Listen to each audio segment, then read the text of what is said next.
இன்னொன்னு சொல்றேம்மா, நல்ல பையன் அவர். அவர்கிட்ட இருக்கிற நல்ல விஷயங்களை பாரு.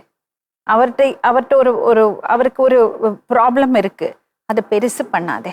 இல்லைங்க மேடம், நான் குறை சொல்றது இது பண்ணல. ஏன்னா தன்னோட வேலையை தன்னால செஞ்சுக்க முடியல. நம்ம வந்து அடுத்த இப்போ வந்து போய் செய்யணும். நான் அதுதாங்க மேடம், நான் வந்து அவன் இதே சொன்னேன். என்னால வந்து என் வேலையை ஏன்னா நமக்கு ஒரு ஆள் வந்து சப்போர்ட் தேவைப்படுது. நீ அப்ப எப்படி இருக்கணும்?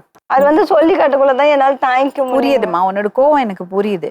ஆனா நீ கொஞ்சம் கொஞ்சம் யோசிச்சு பாரு, கொஞ்சம் விட்டுப்பிடி.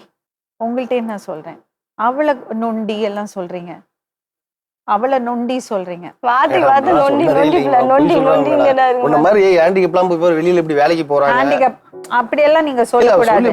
சொல்லக்கூடாது. அந்த வார்த்தை சொன்னா கூட இது பண்ணுங்க மேடம். நொண்டி நொண்டி நொண்டிக்கு 300 குடும்பம் பாரு. நொண்டிக்கு 300 வரும். மாமியார் அந்த வார்த்தை வருஷத்துல ஏதோ ஒரு டைம் சொல்லி இதுக்கு மேல குடிச்சாவே அந்த வார்த்தை தூக்கிட்டு கூட போயிருக்கான். அது சொல்லும் போது ரொம்ப வருத்தமா இருக்கும்.